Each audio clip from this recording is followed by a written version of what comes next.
Hello, you are listening to the Natural Healing Show for UK Health Radio. I'm your host, Catherine Carrigan, medical intuitive healer and Amazon #1 bestselling author. You can find out more about me and my work at catherinecarrigan.com and unlimitedenergynow.com. While you're there, definitely sign up for my newsletter so you can learn even more about how you can heal yourself naturally. Now, our guest today is Julia Malone. Julia Malone lives in Costa Rica, and she's a plant medicine integration coach. You can find out more about Julia Malone and her work at afterplant.com. Welcome, Julia Malone. Thank you so much for having me, Catherine. So great to be here. Okay, so Julia Malone, what exactly is plant medicine? Plant medicine is any medicine that comes from the earth that people will take to access visionary states and healing. It's visionary medicine. It's visionary medicine. Now, Julia Malone, why exactly do people take plant medicines? Many people take it for different reasons. Usually they're looking for some sort of connection to their soul, search for greater meaning in life, healing. There's a few different reasons, and it's usually, but those are the main ones. Okay, and can you give us, for our audience, some examples of plant medicine? So there's ayahuasca, there's iboga. What are some other commonly used plant medicines? San Pedro, psilocybin. There's peyote, which is less used now. But those are the main ones that we come across. Okay, and how long have plant medicines been around? Oh gosh, they've been around for thousands and thousands of years, going all the way back to, there's recorded history of ancient Chinese text where they're using plant medicine and wall cave drawings, and it goes back. Okay, now for our audience, will you go through each one? What is ayahuasca? What is iboga? If you'll kind of go through each plant medicine and talk about what each one does and maybe some of the benefits of each one. Okay, so ayahuasca is a medicine that people generally find in Peru and other parts of the Ecuador Amazonian rainforest, and it's used quite a bit here in Costa Rica, and it's people will use it for all different sorts of reasons, but primarily to access higher states of consciousness and physical healing. There's a lot of physical healing benefits that will come through for people when they step outside of their everyday reality into the ceremony setting with ayahuasca. This is typical with a curandero, and it's actually, ayahuasca is a combination of a few different plants put together to make the active ingredients that make the right concoction for a journey. Iboga is from Central West Africa. It comes originated actually from in the south of Gabon, and then spread to Congo and Cameroon and a few other nearby countries. And that medicine is used primarily over in Gabon and Congo, Cameroon in the Bwiti tradition, where they have ceremonies, and they use it for young people starting right after the rites of passage. They will use it as a medicine to leave behind of their childhood beliefs. Right. In the West, it has a different context in which it's being used. Physical healing and addiction is a big one, depression, and also many people using it for psychospiritual exploration. In terms of, for San Pedro is such a beautiful heart-opening medicine that is used in this part of the world where I am, and going down south into the South American countries, and it's used to help open up your heart and connect. There's a few different traditions that are associated with that have mysteriously disappeared, and there's not a whole lot of information that you can find on San Pedro, but it does have a very beautiful lineage that is connected with that in South America. And it's it's really used also for similar people searching for God. Then we have psilocybin, and psilocybin is the magic mushrooms. You can find it all around the whole world, everywhere. It grows everywhere, and this is, I would say, one of the easiest of them all, the most forgiving, and people will take in microdoses, or what's called a heroic dose, and to achieve different results of connecting with the cosmos, and facing different aspects of themselves, reaching to embody different states of being, humility, or something that they may want to experience in their life. They can do that with psilocybin, so that's really nice for that, and really dissolving programming, as many of them will all do that. Just in varying degrees. And what's really cool about, all the plants work from a different angle to work to show us different aspects of ourselves, and also to be able to see the world from that perspective of that plant too, is some way that some people will think about it. Okay. So those are the main ones. Peyote is another one, and the Native American churches have asked us not to talk about that one because it is endangered right now. So we're pretty quiet about that one. Now, which of these plant medicines are illegal in the U.S. and the UK? I know that iboga is illegal in the U.S. and the UK. What about the others that are illegal in the U.S. and UK? That's a good question. So they're illegal. They're all illegal across both of those countries, except for in some parts of the United States. Now they're decriminalizing iboga, DMT, which is the main component in ayahuasca, psilocybin, and mescaline, which is the active alkaloid ingredient in peyote and San Pedro. Now, how can people stay safe when they're taking plant medicines? If these plant medicines are illegal, there must be some reason why they're considered illegal. So what do people need to do in order to stay safe when they're using plant medicine? I am such a strong advocate of always finding an experienced guide to work with in a country where it's legal. That's the safest bet. I would never encourage anyone to take it in a legal place or without somebody who really knows what they're doing. Even there's caution. It's not for everyone. This is for some people some of the time. It's really dependent of everyone's own individual journey. And there are some people out there that the medicines are not for them. Right. And and you're in Costa Rica, so all these medicines are legal in Costa Rica, correct?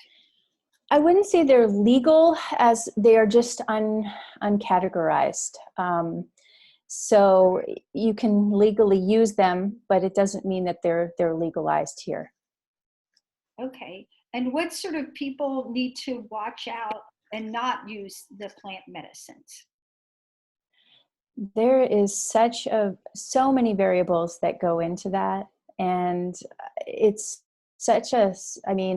right off the bat, there's very obvious things that a person would that a person should be aware of. For instance, major heart conditions or psychiatric issues, major issues with they're taking certain medications that they couldn't maybe stop them. And so sometimes some of these medicines will actually interrupt those medicines. So maybe the type of thyroid medicine. So there's a few different breathing, if someone has trouble with asthma or anything like that, sometimes the breathing rates can be affected in these ceremonies and in these treatments. So those are general.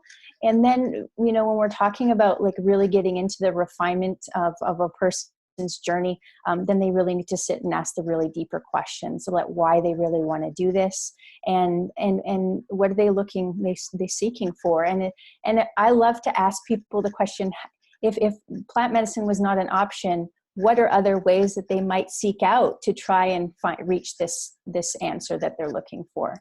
And I really encourage people to do this work, months in advance before even coming to sit with a plant medicine, because they may get that answer that they need just by doing that meditation work or setting up a daily ritual for themselves to connect with their higher self. Absolutely. Now, you, as a plant medicine integration coach, get to hear people's stories after they've been taking the plant medicines. What are some of the biggest revelations that people receive when taking plant medicine? The biggest revelations, well, I would say that one of the most profound things, the biggest gifts that people receive is having an opportunity to meet their soul. Having the opportunity to connect with their soul on such a deep level that they unmistakably know that they're connecting with their soul, and that sticks with them forever. That's one of the hugest gifts, I would say. That, and realizing that we are all connected here on this planet, and that we are nature, and that shift in consciousness, that restructuring of consciousness that happens when we start to see how our actions affect other people and all things in this planet. Those are some of the biggest revelations that people have. Right. Now, as a plant medicine integration coach, you listen to people's stories. What does psychedelic or plant spirit medicine integration mean to you? Yeah. So it's been it's such an interesting thing, because for me on my own journey, I had such a powerful experience where I felt completely connected, and it lasted for over a year. And then I started to feel very disintegrated after that period of time. And so I knew what it felt like to feel really good and really connected, and then have that taken away. And so it caused me, or it created a situation where I was willing to do whatever it would take in order to access that state of being in connection with my soul. And so going through different daily practices, first thing I thought about was, I realized, because this was a very big message that came on the medicine, was that to love yourself and to put yourself first and love yourself is one of the most important things to do, to start with. And so I started developing a practice for myself, with connecting with my higher self, and learning to love myself. So that's how it all began. And so for me with integration, and so that's what I share with other people, is how to connect with themselves, how to learn how to love themselves, how to develop awareness to realize the different patterns that they have going on, and how to break them if they need to, how to create situations where they can be more honest with themselves. Right. So that. And you said that you had this experience after taking plant medicine. Which plant medicine was it that you took that helped you to love yourself? Yeah, 10 years ago, I took iboga, and it was a catalyst for me to learn how to love myself. Yeah, there you go. Very, very much. And I learned about Julia Malone and her wonderful work from Darren McBratney. And Darren McBratney works with iboga in Nosara, Costa Rica. I do the medical intuitive readings for everybody who goes to see Darren and work with Darren. So that's how I came to learn about Julia Malone and her wonderful work. Now, a really important question that is, how can people tell if they're taking too much plant medicine? So you're taking iboga, then you do ayahuasca, then you do San Pedro. Like, where's the limit on all this? Yeah, that's a really good question. It's so individual for every single person. Some person, it might be for them to have one journey, or another person none, or another person, they might keep getting confirmation from the universe for them to do 100, or try another plant medicine.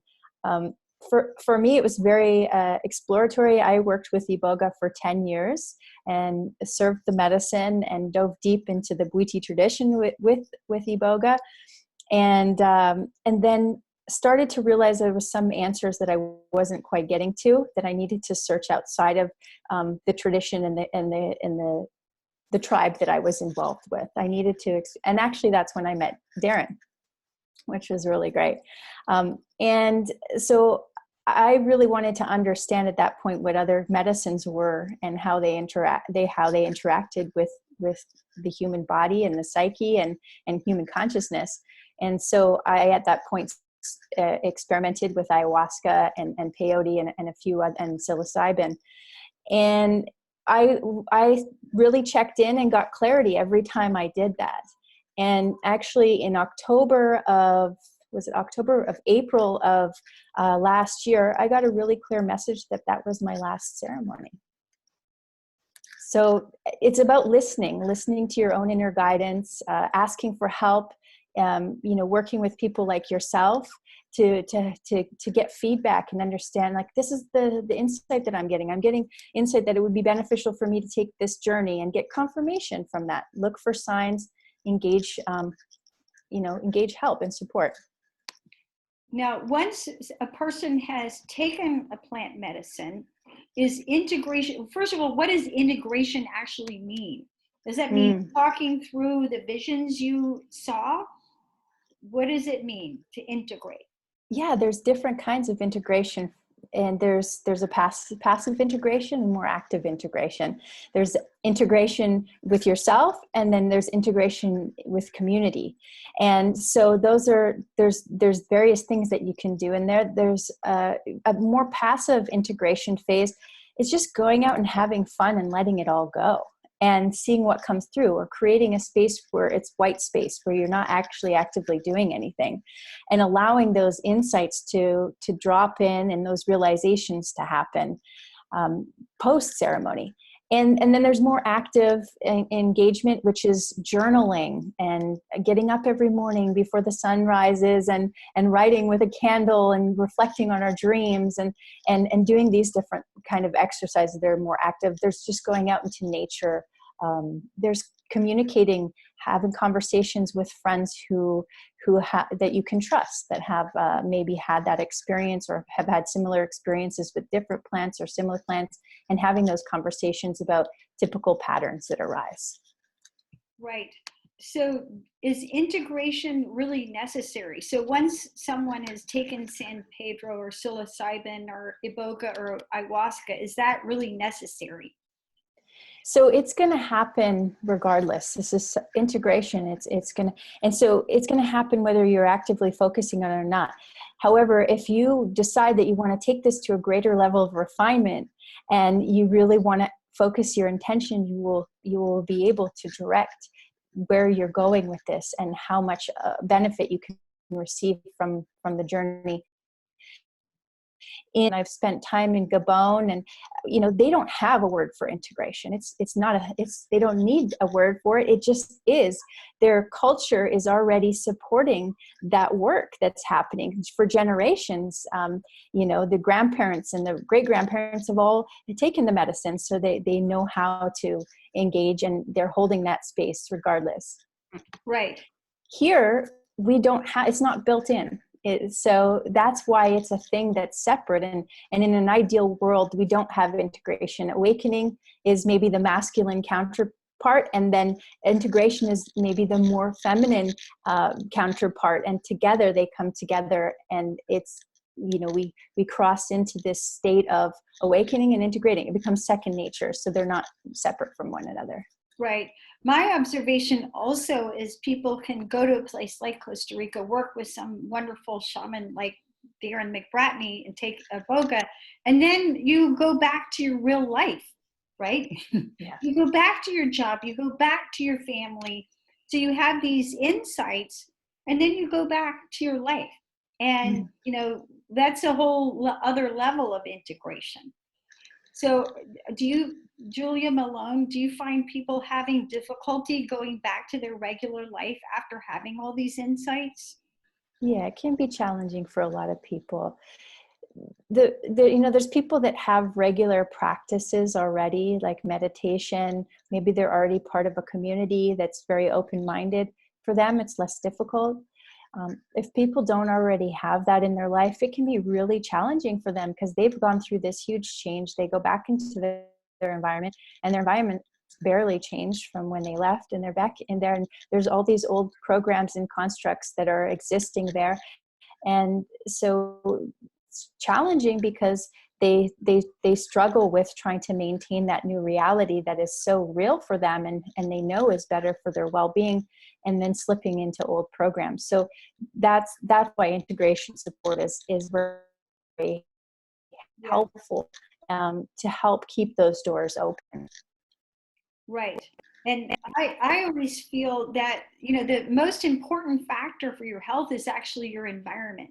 And the example that I always give is my orchids. I can take the most beautiful, healthy orchid, put it in the dark and not water it, and it will die. So when you have these insights, you go back to the same environment, and you may have greater enlightenment about yourself and who you are, but you're back in the same environment, right? Yeah, exactly. You go back into that environment. And so not only is it not supportive of what you've just experienced, there's no one there to hold you accountable to living to your new standard, or your new level of healing and light. So Julia Malone, what exactly is transformational grief, post-awakening detox, and de-stressing? Transformational grief is something that's come to my awareness in the last couple of years. And when we've gone through a big change, we can feel a lot of sadness after. And what I've noticed is a lot of people want to kind of like a sticky note, post it onto something that's currently going on in their life. But it's not that. It's actually grieving this old way of being, this old identity of who we were. And so that grief is coming up. And so I love to be able to share that with people, to help them to more easily move through that state of grief, and be like, just let it go by like clouds. Like this, you don't have to attach to this. This is you mourning your old self. That's transformational grief. De-stressing, that is the stress that happens when we've kind of been shocked into a new reality, a new awareness, and then we're in a bit of shock. And so there's a de-stressing that takes place in the whole body, mind, body, and spirit, as we come into balance with this new information. And detoxing too, on a cellular level. When we change different programs in our body, there's a die-off period. So that's why it's really great post ceremony in the integration phase to be really conscious of what you eat, and maybe doing a detox, foot patches, or something to be able to move out the physical ailment, the physical element of the transformation. I want to make a comment because I'm a medical intuitive, and so I'm a professional intuitive. People pay me lots of money to, do readings for them and to do healing with them. And, we talk about toxicity in the body. So we know that toxicity in the body is not good for your health. It leads to nasty things like cancer or arthritis and pain and so on. But as my observation as an intuitive, when you're highly toxic, that literally affects your energy field. And so your energy field is literally cloudy. And so you have a much harder time receiving your soul guidance, right? And, absolutely. So when you take plant medicine, such as iboga, which is very detoxifying on a physical level, then, you're much more open to your soul guidance, right? Exactly. Yeah, absolutely. And to be aware that can happen in the ceremony. Different things can come up to be cleared in the ceremony space, even before the ceremony, on your way into the ceremony, and then on the outside, on the other side of that too. So that, because sometimes those ceremonies act as a catalyst to start to unravel those layers, and that can continue on afterwards. Right. And, even when we talk about toxicity, we think about physical toxicity, such as heavy metals or bad foods or alcohol or drugs, for example. But toxicity can also be in the form of old emotional memories, right? Mm-hmm. Suppressed information that maybe you haven't processed. So maybe you haven't processed old trauma that can come out in plant medicine, right? Exactly. Yes. And so when you're detoxifying, there's a physical detox, there's an energetic detox, and there's even a mental emotional detox. And the whole point of that, from my perspective as an intuitive, is to get more clear. And when you are more clear on all the levels, then it's much easier to connect with your soul guidance on an ongoing basis. So you work with people to integrate after they've taken plant medicine. What is your observation after people take plant medicine? Do you notice that they're much more in touch with their own soul guidance? Sometimes, not always. For the most, I mean, generally speaking, plant medicines bring a new awareness to a lot of people of different aspects of themselves. And so they can be much more in touch with themselves. And sometimes it can take time to get to that point. So they could have an integration period which may last for a year or 2 years or 5 years, or some people it's 2 weeks. It's different for everyone. And in that time, they could be also feeling, they could be actually receiving their soul guidance and not even know that that's what's happening. And it could be creating a challenge in their life because they're going against it. So there's different ways that it can play out. But yeah, basically when we take these plants, one of the beautiful things about them is we're really going to the universe and saying, we want to really know our soul. We want to be more clear. We want to be more connected.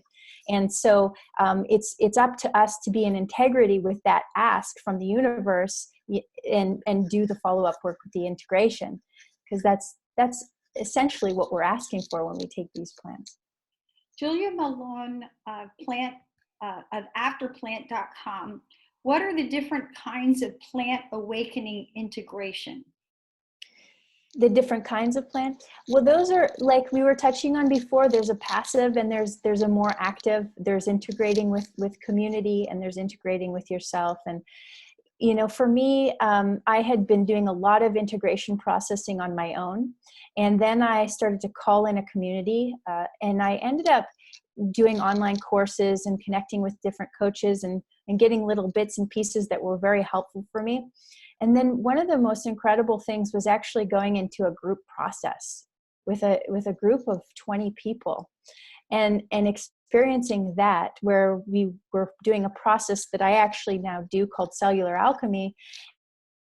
And we listen to we follow contraction and expansion. We listen to that and use our intuition to be able to identify various frequencies of emotions and different and old programs, and bringing it into awareness. And sometimes when we do that in a group, right. And so sometimes Julia Malone is working in a group with her plant awakening integration. It's not so directed at them that they can see that from a distance and be more an observer and go through the transformation in that way. Awesome. I think that we may have trouble with some internet. So if I talk over you, I'm not trying to talk over you. It's because the internet died there for a minute. Okay. You're saying that you do this group process. Can you tell us more about your group process, and it's called, what do you call it, and how do you do it? Yeah, I call it Cellular Alchemy. And it's a process of following energy, following expansion, and listening to when we feel contraction in the field, and identifying various frequencies or emotions or different programs that have a certain frequency, and speaking about them and bringing them into awareness, and so that we can move through them. So it might be as simple as, I was on a group call the other day, and we brought, there was something that I was feeling in my body. I was feeling some frustration, and I said, "Oh, you know what? I'm feeling this in my body. I'm feeling frustration." And then 3 other people were like, "Oh, I'm feeling that too." And then so we bring it into the light and we turn it over. We send it back to the divine center for transformation. And so that's a process that's been really helpful in conjunction with the integration phase. Julia Malone, what are some essential steps of awakening integration? Essential steps. Connecting in nature. That's a huge one. Setting time aside to have integration time. So we may not even know what that looks like, but being aware that integration is a thing and setting the time aside for that. Setting time aside every day to connect with our higher self and to really love ourselves. Say, I love you, look in the mirror, talk to our higher self. Another important piece is having a community to talk to. That's, to be able to have reflection, the deeper set of reflections with, and to be able to be held accountable in the integration process. Those are some keys. Why do you feel that community is so important in the integration process? Yeah, for that accountability, that reflection, for, we're here for a reason. And when we connect into our purpose, which we often can do with these medicines, then we're so much stronger together. So when we align with those people who we feel alignment with, it can help us to bring our own personal mission to fruition and to be able to support one another in achieving their life's purpose or their offering to the world. So it's really important in the part of also sharing, because what I saw in indigenous traditions was that as somebody went through an initiation, then they went through their own integration, they would then be in a position to be able to help younger people come through. And in that process of sharing knowledge, there's a really important piece of integration that comes through. Have you observed any patterns with integration? Yes, absolutely. So I was actually just writing an article over the last few days on this, and I've identified a few archetypes, and they're ones that I can relate from myself in my own journey. So there's the patient, and this is also from me observing through the thousands of people that came through our Iboga Center.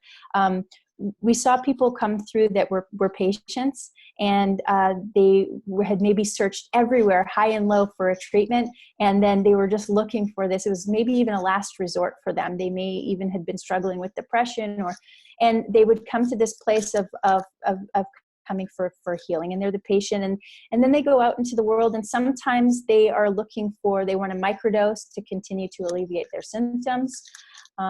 That was one kind of type. The other is the seeker. The seeker is somebody who is constantly seeking for that experience. Maybe they've heard about it. They've been going through, sometimes they had been to hundreds of ayahuasca ceremonies, and they're still looking for the right teacher, the right medicine, the right way to connect. And the other archetype that I came across was the traumatized.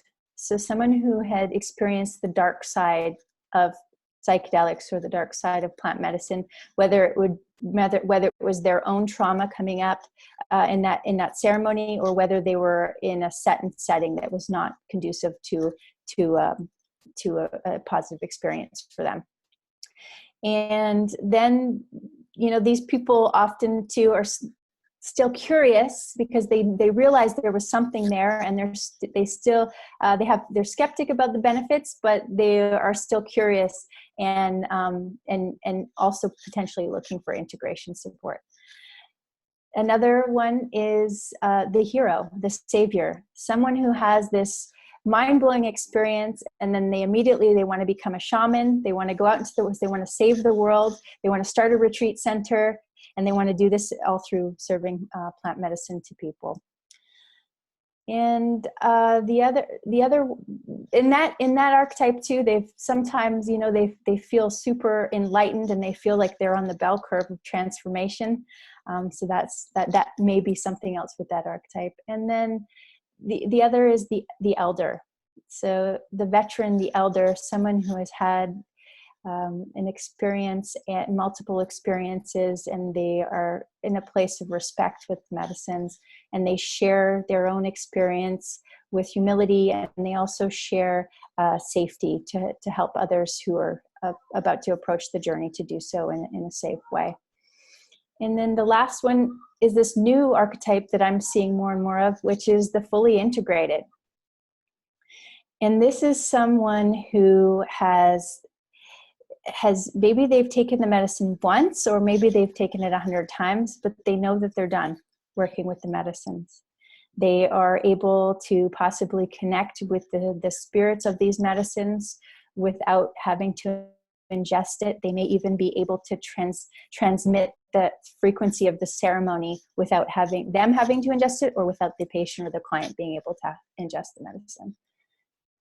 Right. And, you bring up something really important, which is what we talk about all the time here on the Natural Healing Show, because everything is a vibration. You're a vibration. A medicine's a vibration. A supplement is a vibration. Sound healing is a vibration. And so, all illness, all dis-ease is slowed down vibration. Healing happens when you lift your vibration, right?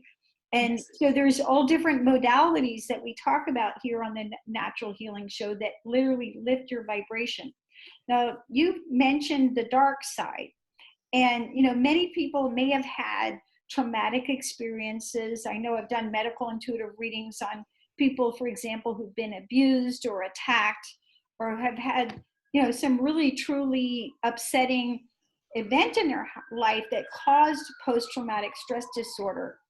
How can people who have had these experiences, which are very much common, unfortunately, part of the human experience, how can they navigate the dark side of their life experience safely with plant medicine? Wow, yeah, that's a good question, because there's different medicines that will be in different ways with that person. So I'll just give you an example. There was a time when I had experienced post-traumatic stress from delivering my son in that birthing experience, and when I kept going on an Iboga journey to try and heal that, I was getting re-traumatized.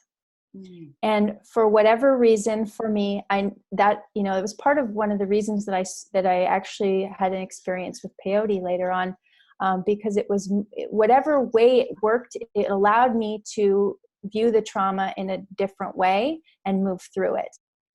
Maybe be comfortable with Iboga, or that's possible.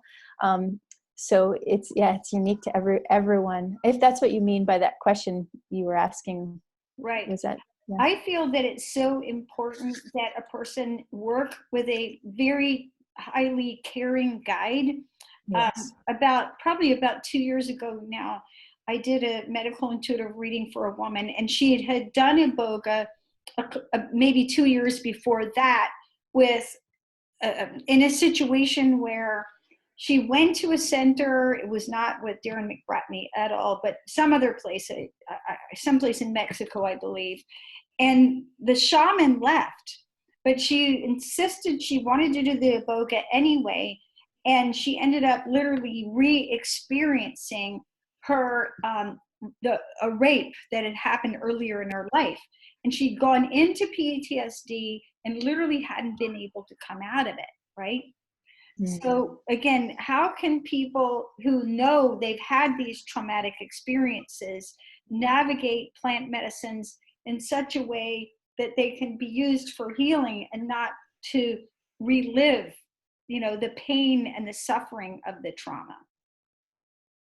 Yeah, absolutely. That's so right on. It is so important to have a guide that you can trust, and that to be able to surrender fully and move through that experience, you really need somebody to hold that space for you.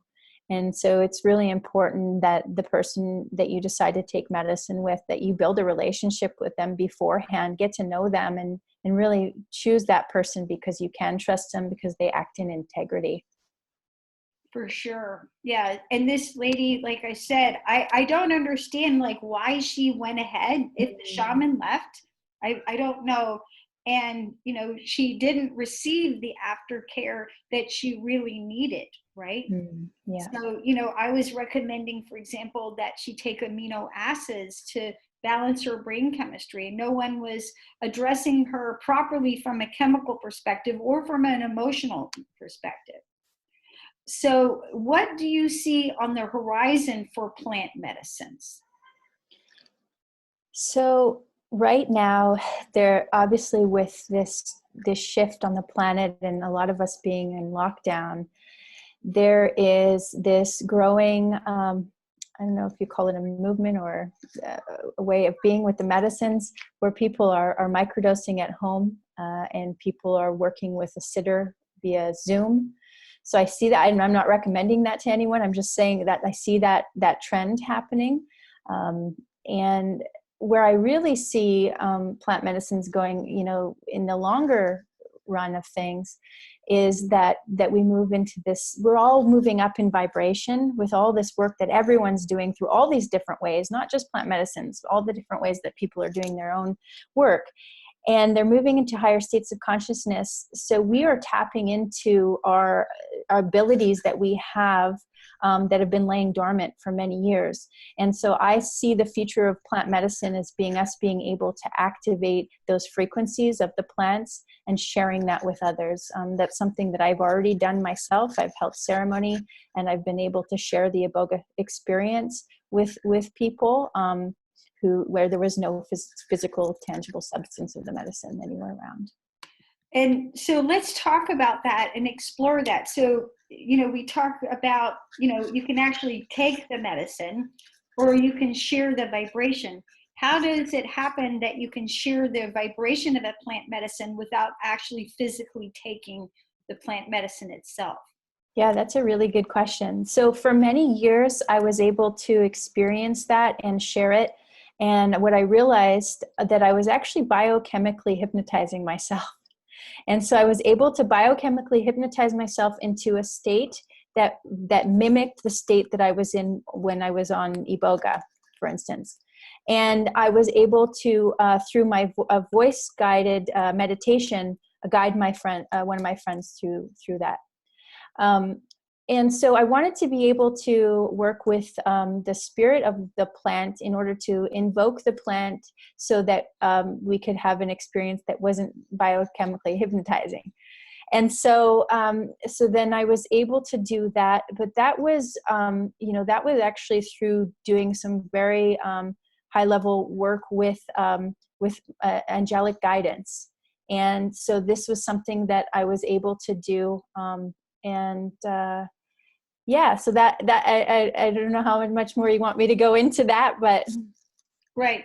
Well, yeah. I know, for example, in flower essences, in my practice, I use a lot of flower essences, which work on the mental, emotional, spiritual aspects. Mm-hmm. And it's quite interesting because you can take the remedy made with the flower, or you can actually look at the photograph of the flower and meditate on that as well. And there's something called the doctrine of signatures. So a plant will have the appearance of what it's actually supposed to heal. So a good example of that is walnuts are good for our brain, and they look like a brain. Mm-hmm. And carrots are good for our eyes, and if you look at a ring of a carrot, it looks like an eye.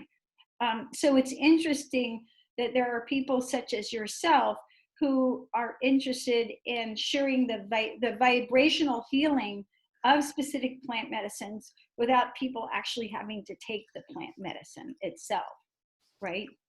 Yeah, that's what I'm really excited about right now. That's, you know, that feels really exciting to me to be able to do that, because I know that we are able to do that. And I see more and more people, especially people that have worked with the medicines for long periods of time and really understand and have a deep relationship with them. I see them being able to do that and developing that aspect of their work.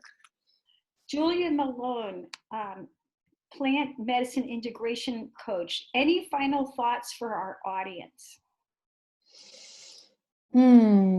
Love yourself and be honest and be kind to one another. And that's the core essence of it all, really. Really just really learn how to love yourself, and not in an egoic way, not in a way that's, in a way that where you feel it, where you're able to really connect with your soul, because your soul is right there, always waiting to connect with you. And this is the most beautiful gift that we have here on this planet, is to be able to connect in with our soul. Great message. You've been listening to the Natural Healing Show for UK Health Radio. I'm your host, Catherine Carrigan, medical intuitive healer, Amazon #1 bestselling author.